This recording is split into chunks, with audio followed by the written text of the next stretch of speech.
beautiful people, and welcome to the Midday Show live on ECWA TV Africa. And as usual on the Midday Show live, we tend to look at some of the midday activities that people get involved with in various parts of the country. I am Stella Elisha Dasham, and I have with me my beautiful and gorgeous sister, Linda Phillips. Thank you, Stella. Good afternoon. Linda, how are you doing? I'm fine, thank How's you. your Tuesday been so It's been far? very well, thank God. Are you sure? Very well.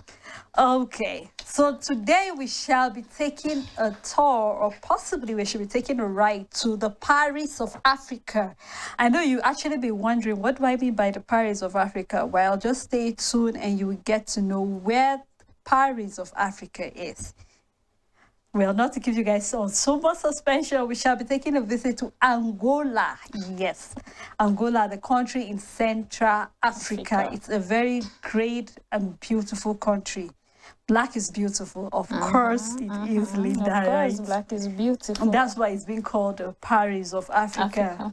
Maybe because of some of the things they do or the way the people behave. There's this thing they say about Angola, like you can't take away culture and dance away from them. And that's why it's been looked as the Paris of Africa, because there's this dance they do, it's called the Zimba. The Simba. So maybe some people said maybe it's from there that Brazil actually got the Simba dance. So we're still hoping, and maybe possibly when we go down, people get to know some other very great and beautiful thing about our country, Angola. And just like I said, it's in Central Africa, and it has a population of over 32 million people. That's to tell you that it's still coming up. The population is still coming up, and even though the country has been faced with a little tragedy, that's looking at the civil war that took place from 1975 down to 2002, about 27 years of civil war. You can actually tell, and even from the flag of the country, which is red, green, and gold. It actually says that the symbol for the red actually stands for the blood of some of the people, that the blood that was shed as a result of the civil war. And that was immediately they got their independence. The civil war came in place. And then while they're still trying to recover, every other country in the nation was faced by the COVID in 2020. And so with all this, Angolans have not given up to make sure that they are up to date with things that are happening.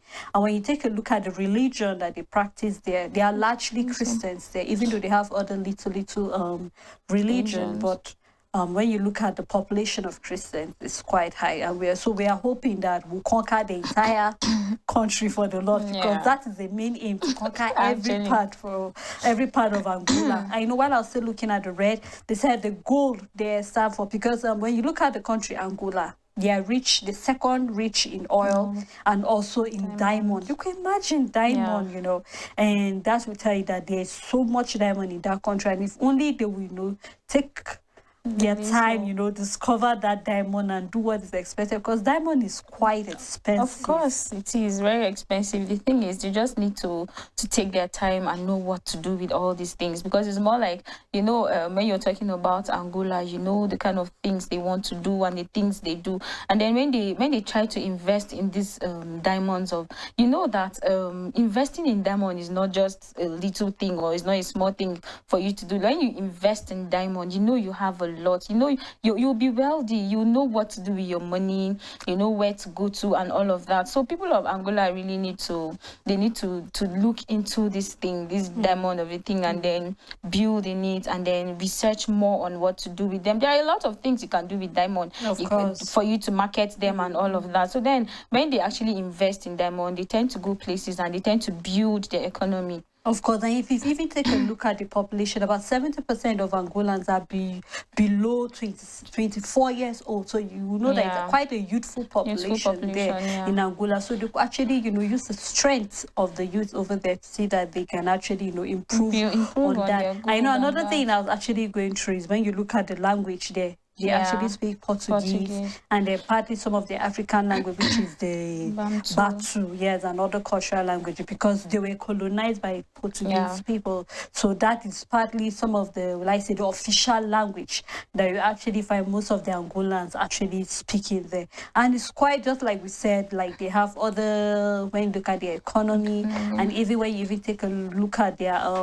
would I say the government they actually operate there. I think they also have a presidential way of electing their leaders into office. So it's quite a country that so much has actually taken place there, and it's a home of lots and lots of waterfalls, lots of wonders. Anyone that is in love with nature, I mean, Angola is a place for you to visit. You might actually look at it as just Angola here, but you will be shocked when you visit the beach sand over there, when you look at the sunfall, when you look at the waterfalls, very, very green, beautiful waterfalls. In fact, I think they say Angola is the 7th largest in the whole of Africa. So you can actually tell that that country is really, really a place that for people who maybe not just for tourists, but even for people who want to, study more about Angola, for maybe either for school purpose or just for you to have an added knowledge. It's a place for you to visit, get to relate with the people of the Angola, because they are quite friendly. Yeah, they are very friendly people. So when you get to interact with them, you tend to know that, wow,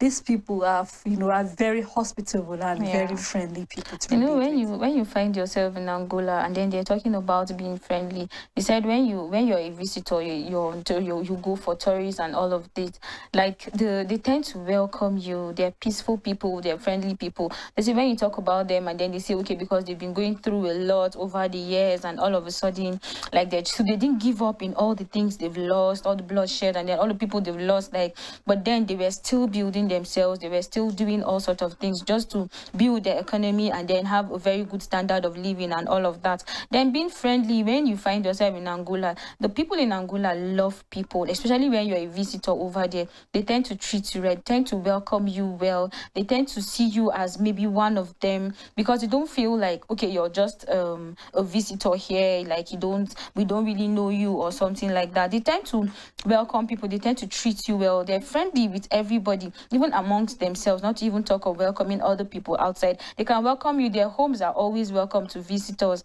they're always welcome to other people. So they try to build themselves over there due to other people coming to see them and all of that. They didn't just feel, okay, maybe they're lacking behind, or maybe they don't have anything, maybe they've lost a lot, but then they're still trying to build up what they've lost. They're still trying to get their things together, and that is why the economy here is still talking about they have diamonds, oil, gold and all of that. They're still doing all these things, they're still working on them, and they said that during the civil war they lost a lot of things, but then they still got some of them back, and then said they have forest and fossil fuels since independence, and oil and diamonds have been the most important economy resource. So that is what is actually giving them some income as well, because when they think about their agriculture, when they think about the resources over there, they still work on all these diamonds and all these golds and the oil as well. That is one important part of their economy. So like they're really doing their best in getting all of these things done to them, and then they're trying to build each other, and then trying to build everything that has to do with them. They're not letting anything go, they're not letting anything live, like, okay, maybe because they don't have this thing, maybe they'll just tend to let it go, but then they're still building themselves and they're still growing up. Just where we said their population over 32 million, they're still growing, they're still building, they're still developing, you understand? So they're not leaving each other, they're still building their economy, they're still working on all of these things, which is very important to them. And one thing I love is the fact that despite the 27 years of civil war they went through, like if you get to talk with anybody from Angola, like they are so they're very patient. Like they don't even want to think about. In fact, they live their life as if there was never a civil war ever. So unlike complaining and falling back on the fact that this is why we are not developed, they are looking at how they can be developed, because at the point in time they are quite. When you look at some of the richest countries, because I think the daughter of the present president is the richest woman in Africa. So you could actually tell that. I mean, they are doing quite a lot for themselves to see that they are reaching up to the standard. I know this should take us to the economy there, actually running there. And they say the economy, just like we actually stated, they have diamonds, they have oil, and they're the second is up Africa. So you can actually tell that, wow, they're actually doing well for themselves when it comes to that, and how they can, because they're also farmers, because when you take a look at their flag, you could see the sickle that is used for harvesting. So to show you that they are proud of their black color and they're proud to be farmers. So it even shows on their flag to show people that this is how they really depend on. farmland. And when you look at, they have quite water, they also have water bodies, so they Yeah. have number of fishes over there too. They have other animals that also contribute to, when you take a look at their economy. Those in the rural areas depend on farming, because that's how they get to eat. And then those living in the urban areas, that's where you see them, the oil. Even though some of them, when you get to talk to them, they'll tell you that the money is really not on circulation, because very little people, or like say minor of the majority of the population are those that are actually enjoying and feeding from the diamond and the oil. But just like, we will not say that, because people have come out to say that any country that gets to discover that they have oil, you tend to see that they are quite poor, because they depend so much on it. But I believe that Angolans are actually looking at what they can do with the resources they have. And even though the civil war that actually took place, what can they do to develop and to make sure that they have a control economy? Because CS says that Angola has a control economy system in which the central government directs the economy. So it's not just left to the people, but the government has a way of controlling how this money goes around, control what comes in and what goes out of the government. And they said that Angola's actually, when you look at people that they export to, China happens to be their highest export partner. Yes, so they tend to export most of their things, the crude oil, the diamonds, to China. And I feel that maybe related with quite a powerful country like China, it should actually show in the country, because what they tend to do when you export, definitely you bring in things also coming from China. And maybe when your president goes over there, you tend to have a heart-to-heart talk with people of other countries. That's what we say. When you visit a place, you tend to see, well, what makes this country more developed than we are? What can we do?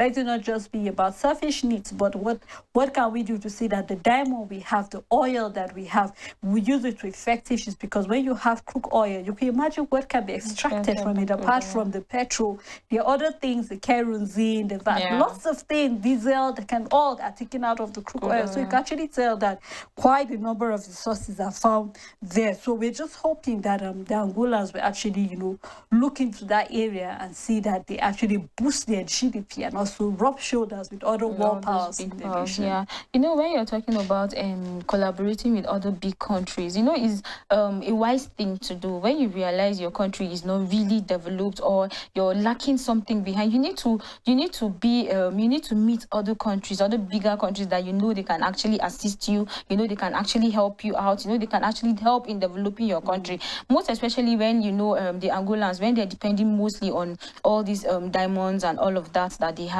They tend to depend on it, so they don't actually do any other thing again. So that is what is actually making them poor, I guess. So then when they decide to meet other countries that will help them to develop, they tend to sell other things outside, and then they tend to bring other things inside their country as well. So it helps in developing them, and then they tend to do other things outside what they're doing in their country. So talking about all these things in Angola, and then talking about their economy and all of that, now we're going to talk about their agriculture.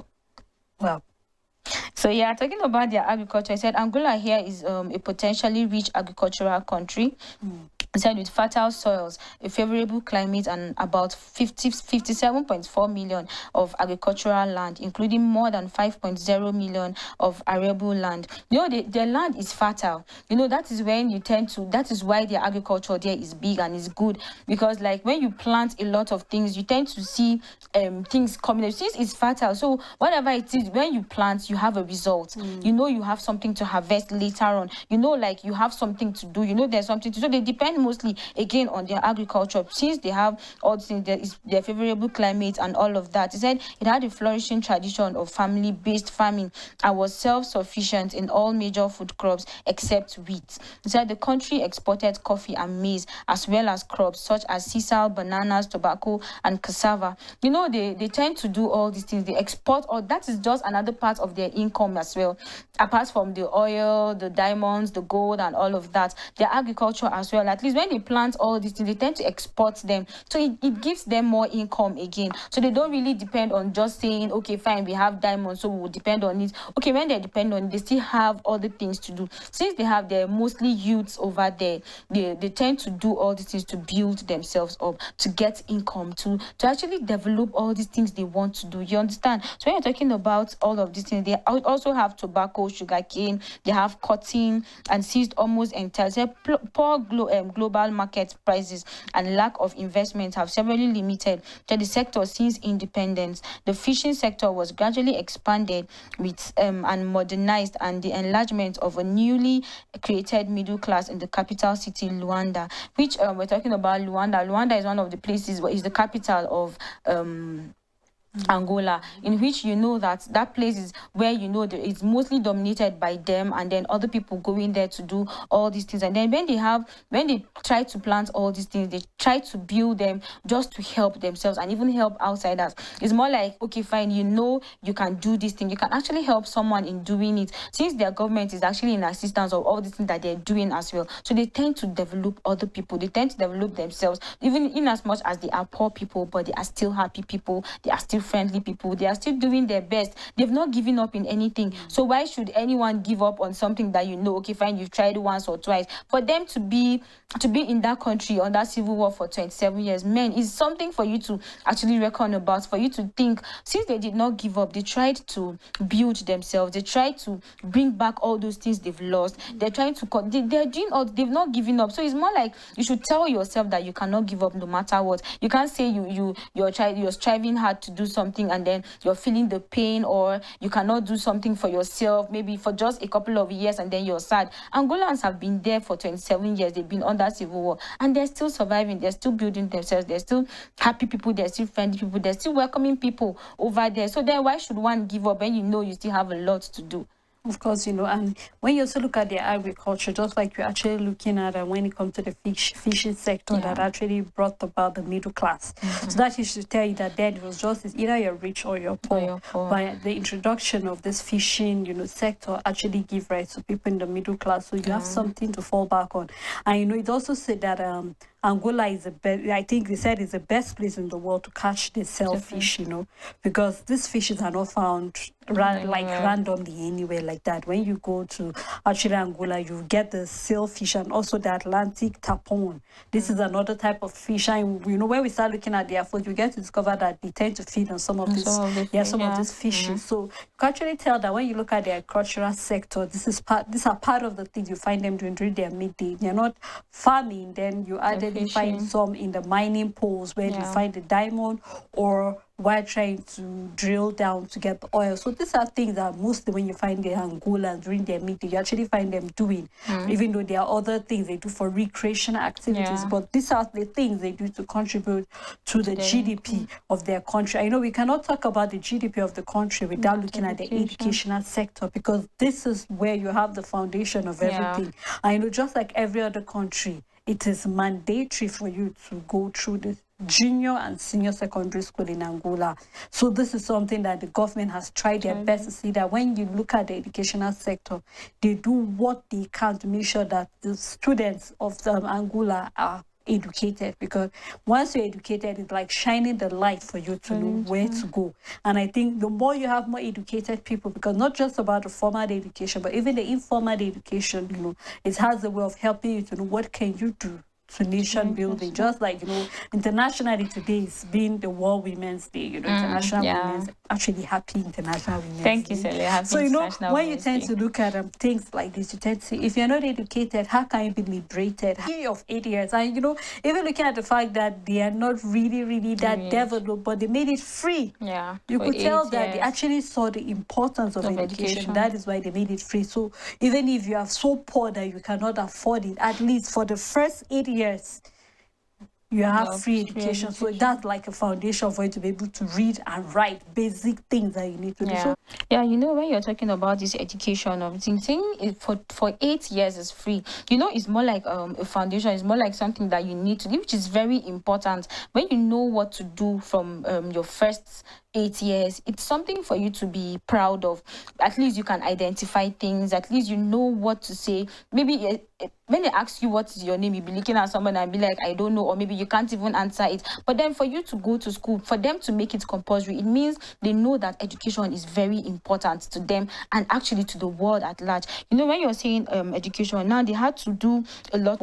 Then they tried to get to do a census to know all these people that are actually in school. school and those that are not, and know the locations at which there are schools or there are buildings and there are teachers, in order for them to provide more for them, in order for them to meet the point of their needs. When you talk about some other locations, maybe some other states that don't have schools over there, they don't have teachers, they don't have books, they don't have all these writing materials, they tend to so they don't misplace the places to go to, so they go to the right places where they need schools, where they need books, or to set up buildings and then to give them books and all of that. In as much as they're trying to develop, they're really developing so fast, they're doing all these things because they know that education is important to them. That is why they try their best to send people to try to know that, okay, fine, this place that we're going to is actually the right place to go to. There are no schools here, there are no teachers, so we need to provide them with all these things, writing materials and teachers and all of that. So they know that, okay, you have a foundation, you have something to do, okay, after this place now I need to further my education if you want to, but at least the first 8 years you have gone to school already, which is compulsory, which is very important, which is something that I should be excited about. Exactly, because of their love for education, and that is why from late last year to the beginning of this year, they have been working on creating new universities for people who are done from the nursery, primary, secondary school to have the tertiary institution. And I think it's the right step, because when you see more structures coming up, it shows that the government actually have passion for the educational sector, and that's why they're doing more to see that they have more structures. But when I started, I made mention of the fact that Angola's, when it comes to culture, they have a very, very rich culture, And just to educate our viewers over there, for people who actually love the dreadlocks, how it came about or which country, where they say we are actually educating you today that Angola is a bad place for for the dreadlocks hairstyle. And looking at their culture, we say the culture of Angola it has been influenced by the Portuguese, definitely, just like every other country. Their people who they have been colonized by have a way of influencing the way, just like we do over here in Nigeria. We were colonized by the British, and that's why our official language happened to be English. So the same thing happens to those in Angola. Their official language and their culture has been influenced by the Portuguese, and it even goes down to the meals they consume. You will actually see it. And they said that the culture of the Angolans, they have a very diverse ethnic community with their own cultural traits, tradition, and native language or dialects, including the Ovibuda, Ambudu, Bangunko, quite a number of cultures they have here and other people. I know they said there's this sculpture that has been known as the Tinka. It's one of the most beautiful pieces. When you go over there in Angola, I tend to see it. So it has a way of bringing them back to certain things. And they treasure the sculpture a lot. That's the Tinka. And they say it symbolizes the national culture of the Angolas. And they said the statue is seen bending down with both legs crossed and its hands placed on its head. So maybe when you find yourself in Angola, you would like to maybe visit the museum and tend to see this sculpture, the Tinka.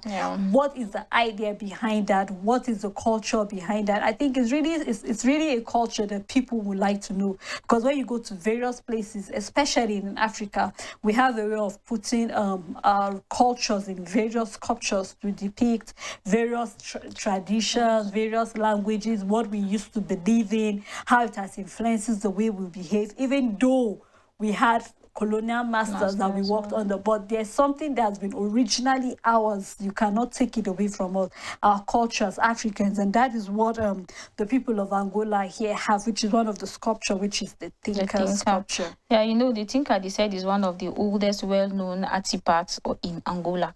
Like when you talk about this, the Tinka, like they have their culture over there. They said the traditional acts of Angola have played an important part in cultural rituals, marking such passages as birth or death, childhood to adulthood, and then the harvest and hunting season, in producing masks and other items from bronze, ivory, wood, malach, and then ceramics.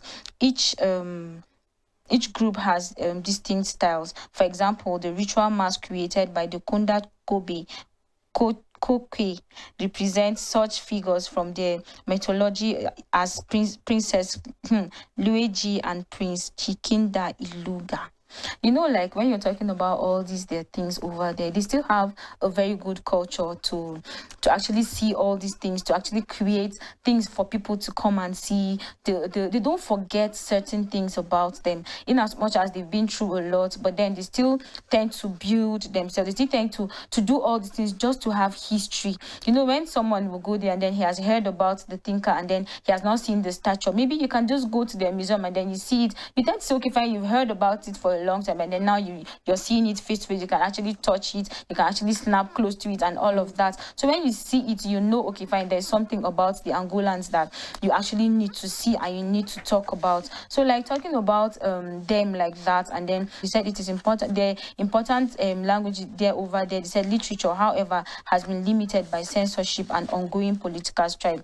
Angolans are actually doing things to develop themselves. So it's something for you to applaud them. It's something for you to see that they're still living around what they are doing. They've not gone outside what they're supposed to do. They've not gone outside what they are meant to tell people or what they're meant to show. So when you're talking about their culture, their culture is important to them. Very, very important. You know, when you take a look at various pictures of the women and the men, you tend to see there's something very unique about them, especially when you look at some of the hair, especially those in the rural areas. You see, they use the cow dung on their head. It has a way of locking and be wondering, what is it about these people, you know? But that is their culture, and they hold this culture dearly to them. I know when you find yourself in Angola, there are certain rules and regulations. Like one of the regulations or rules I discover about them is you are not permitted to snap around the government house.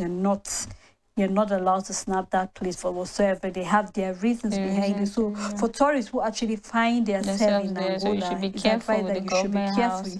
Get to talk to the indigents of that place. You get to know what you're supposed to snap and what you're not supposed to. Even though if you have a tour guide, can actually tell you the do's and don'ts of Angola and what you're supposed to do. And so since we are looking at various places you're supposed to snap and the places you're not supposed to snap, we'd like to look at some of the most beautiful places in Angola. And you're smiling, so maybe you'd like to take us on the first beautiful place to go to. Yeah, you know, when you're talking about beautiful places, you know, nature actually is beautiful. So then the first place to visit in Angola, in which when you find yourself there, you should go, is the Luanda. And then here is saying the capital of Angola is full of stark contrast. The beautiful Atlantic Ocean views and disrupted by busy ships and the high-rise modern-looking buildings are constructed by lean to host builds to accommodate people in the rapidly expanding city.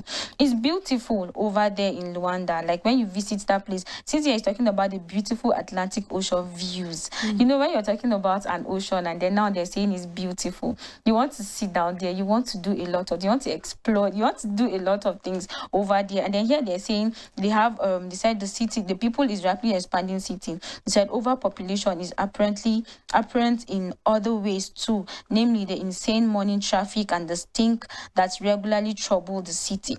They said despite all these problems, however, Luanda certainly has its charms and is another side to Africa that is worth experiencing. I know that's why it's being called the Paris of Africa. Yeah, so you know it's actually a beautiful place for you to visit. So then when you find yourself there, please run to Luanda and explore a lot of things. You know, so you get to see the moving ships in the ocean. And another beautiful place is the Kasama.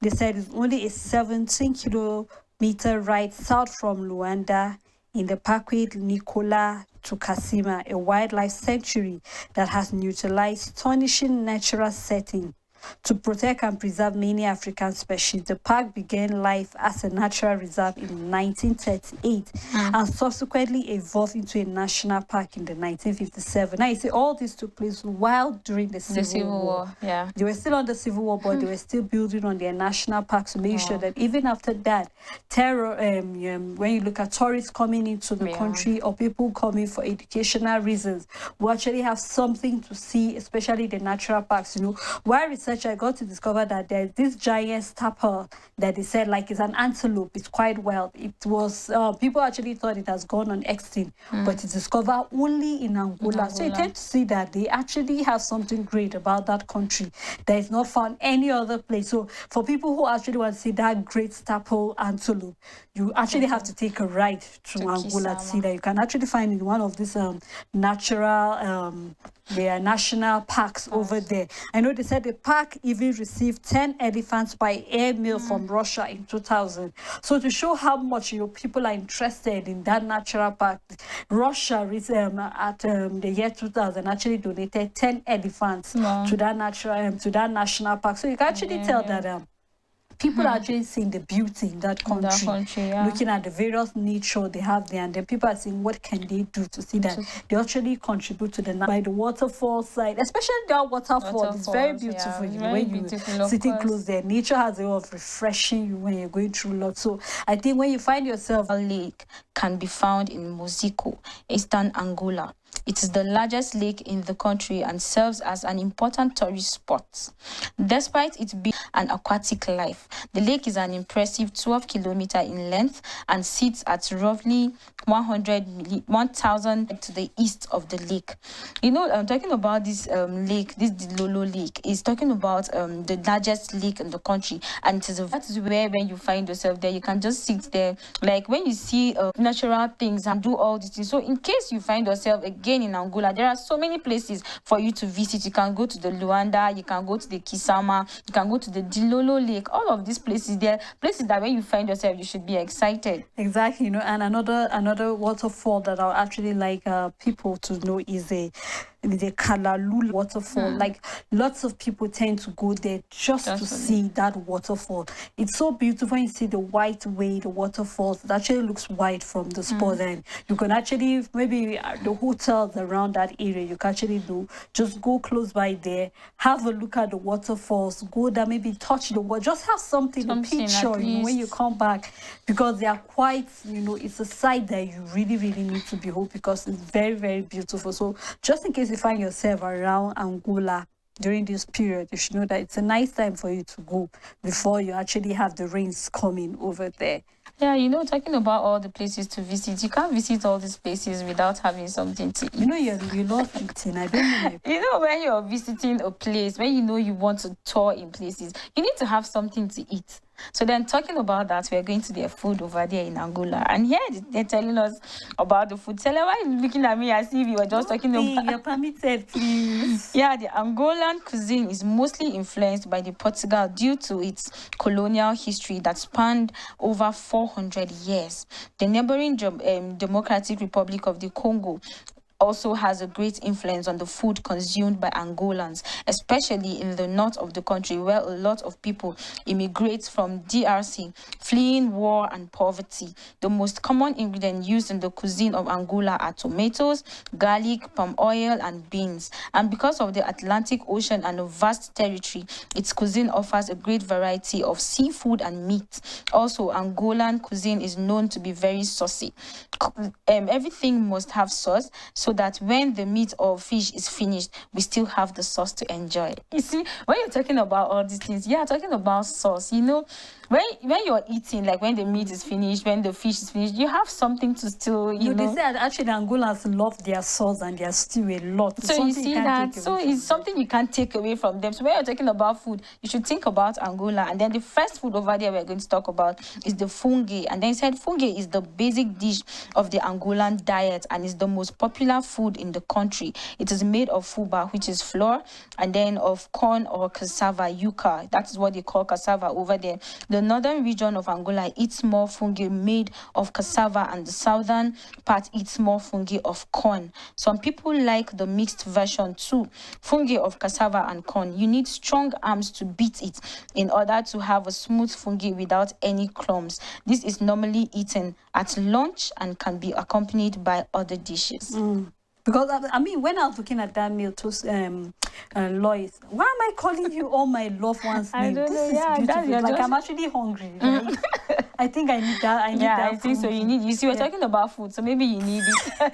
Okay, Lida. When I was actually, when I was looking at the food, like, it looked more like our swallow over here, because they said it's actually mostly eaten for lunch. So when you take a look at, and they say you can't take away their sauce, because when you take a look at the plate of that food, wow. Just like you're having your swallow, your vegetable, your bean sauce, because they love beans a lot and palm oil there. So when you take a look at the mixture of that meal, you actually have to keep swallowing. Of course, you just saliva have to because continue that eating. meal is really, really something for you to go. And another meal I'd like us to take a look at is the fumfiti, and they said the fumfiti is the second most popular and delicious food in Angola after the fungi. They say it is mostly eaten on weekends at sunset because it is a little bit heavy. So you know when you take something heavy, you actually need to take it. So after you need to eating, relax.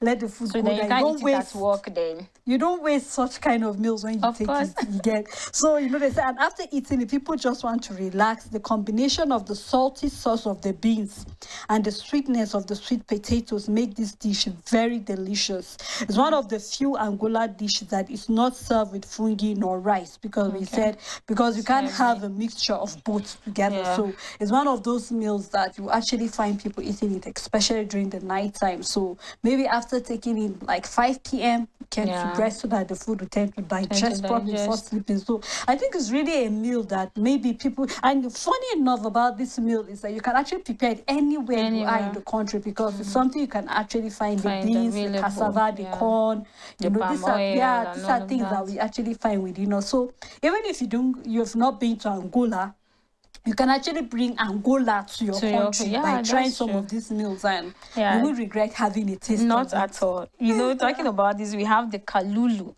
He said it is a very common dish in Angola cuisine. He said it can be made with fish or dried meat. It is usually served with fungi. Some people serve it with rice, but the experience is just not the same. This is the kind of dish that people always add something to, such as spice or strong flavors to make it unique.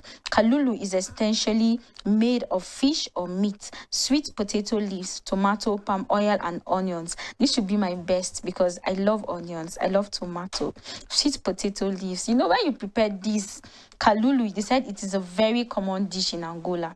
And then when you try to make it, you use meat and fish. So like, you cannot eat without meat. You cannot eat without fish. So when you talk about this kalulu, you know that you have all the ingredients. You don't need to suffer yourself and say you don't have this. You have meat, it can go.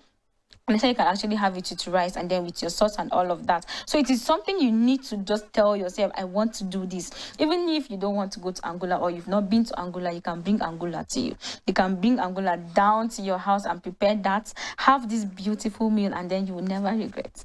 Definitely, you know, we've been looking at their food. So let's look at some of the manners actually, because it's very important that you know etiquette of various parts of the country, because when you find yourself there, you know, what are the do's and don'ts, how do women behave, how do men behave as a stranger when you find yourself there, what is expected of you. And they say Angola cultural etiquette require you to understand some of the Angola culture related issues such as their meals, their gender equality, their stereotypes, social and work life. Those rules may leave you perplexed. For your convenience, we have listed some, you know. So for people who are actually going there, we actually have some of those lists over here so that just in case you find yourself there, you know, what should I do during mealtime? What should I do when I find myself anywhere? Setting etiquette. I would like to start with meeting of people. And the first one here said the most common greeting is a handshake. We know that it's actually very common in some parts of the country. And they said close friends may embrace, kiss, or offer a friendly back slap. You know, where you actually, you know, very familiar. So we just tend to give the person a pat behind, just to show that we're actually very conversant with ourselves. And they say, as in most African countries, greetings should never be rushed. In Africa, we don't rush. You take your time and greet properly, especially when you're greeting an elderly person. Sometimes it goes as far as squatting down to show the respect to them. So, because Africans, you cannot take away their culture and respect away from Africans. And so, just like any other part of Africa, this is what Angolans believe that we don't rush while greeting. And another thing is that it's important to take time to inquire about the person's family and other matters of general interest during the greeting process. So when greeting, tend to ask, how is your parent? How is your work? How is your brother? You know, Africans, we don't rush. In just maybe 2 to 3 minutes, you want to know everything about the person. Something you can't take away from us because it's in us already. It's in us. You can't see someone, let's say you meet someone for the first time, you don't really ask a lot of things like that. But then if it's someone you're used to, someone you know, and then maybe you've heard something has happened to them, maybe something good or bad, you tend to ask. It's just normal. It's just love for you to ask, okay, how is your mom feeling, or how was your trip the other day? I heard you traveled and stuff like that. So you can't take that greeting aspect from us. And that's why you'll be surprised maybe when you go to see your friend off, you wonder out the gist or what you guys are discussing. It's like, it's just a way of getting to know people better. So when you find yourself in Angola and you are getting familiar with someone and you hear the person asking you this question, you shouldn't really be surprised, because Africans here, this is how we believe that we intend to know people. And then another thing here, they said always greet elders first, which is normal in Africa. So it's also customary to bow when introduced to someone who is obviously older or has a more senior position. And it's still part of Africa, just like I said, sometimes we bow or sometimes we actually squat when greeted. And they say in the rural areas, women do not look the other person in the eye, although the practice is less pronounced with younger Angolans. So for people who are elderly, when you find an elderly person, you don't talk to someone eye to eye. It kind of shows a sense of disrespect. You tend to lower your eye, listen, and then maybe you give an answer back. So when you find yourself when you are greeting, just know these are some of the etiquettes that Angolans actually believe in. Yeah, and other etiquette about Angola is the gift giving. And here is telling us that gift giving happens mostly in urban areas. They said it is not so much a part of Angolan culture, and as a result, there are not many tips surrounding it. So then when you meet someone in Angola, you tend to just give them a little gift. Maybe you can just get sweets or chocolates for the person. Like, it doesn't really mean it's taking much from you, but then just the little you give, someone will appreciate it.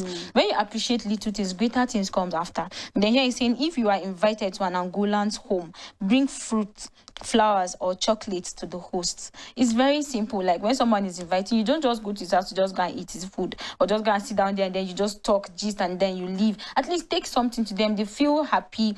Since they are friendly people, they tend to welcome people. And then when you're going there, you don't just go empty-handed. Please, when you're going to anybody's house in Angola, try to hold something. A little gift would say the rest. And then here he's saying the small gifts for the children is always appreciated. When you're going to a house where there are little kids, you don't need anyone to tell you that you need to get, even if it's just a little thing for the children. They tend to like you. When they see you tomorrow, they'll be excited to welcome you. They know it's very possible that when you see someone, even when a child doesn't like you, they'll tell you it is common for you to just give him a little sweet, and then maybe he takes it. Tomorrow he wants to come and see you again, or tomorrow he wants to tell your parents, please, mommy, invite this person to come over here to see us. So it's very important to give out gifts. And they say gifts are not always opened when received. Sometimes when you take gifts, someone, maybe the person might tend to say he doesn't want it, or it's not important, or maybe it's not really necessary for you to do that. But then just do that to show love. Yes, and kind of a respect to, unlike because Africans have the way we do certain things. So maybe someone coming from the western part of the country, when you come over here, you know that this is the way we do things. We actually don't open gifts immediately. We actually wait for you. Most times when you've actually left the house, and then we tend to take our time to actually open it. And so I'd like us to look at some of the safety tips, because it's very important we look at the safety tips when you find yourself there in Angola, you know what to do. Number one, they say don't go out at night alone or into the slum. It's very important when you find yourself. Don't go out alone, especially when you are not so used to the environment or in the slum. Have someone go along with you, because you do not know the way people actually behave. And they also have your doors and your windows locked, or your car locked at all times. It's normal, because actually you might actually run into maybe all these hoodlums that walk around. So it's very important that you lock your car, you lock your door, or you lock your windows, and avoid wearing jewelries or watches in public places. Sometimes you just want to show how you are good, you just want to show everything that you have. It's important that you don't go out looking very loud. You're drawing attention to yourself, and actually thieves can actually trace it. So these are some of the little safety tips we can actually give you. And when you find yourself in Angola, it's very important that you know where to go, what to do, and how to act. So this is how far we can go on the show today, the Midday Show Live. We hope we can actually do more and more, but time is against us. So if you want to know more about other countries, just keep a date with us again next week, Tuesday, 2 p.m. sharp. And we shall educate and also enlighten you about certain things that people do during their midday activities. Until we come your way again, on behalf of all of us in Equity Television, we actually want to appreciate our supporters who are always faithful in following us both on social media and also on the TV, and also to those who send in their support in various ways. We are truly grateful. And also to the Echo Executive who has trusted us with this program to propagate the gospel. We're truly grateful. Oh, till we come your way again, have a blessed day and God bless you.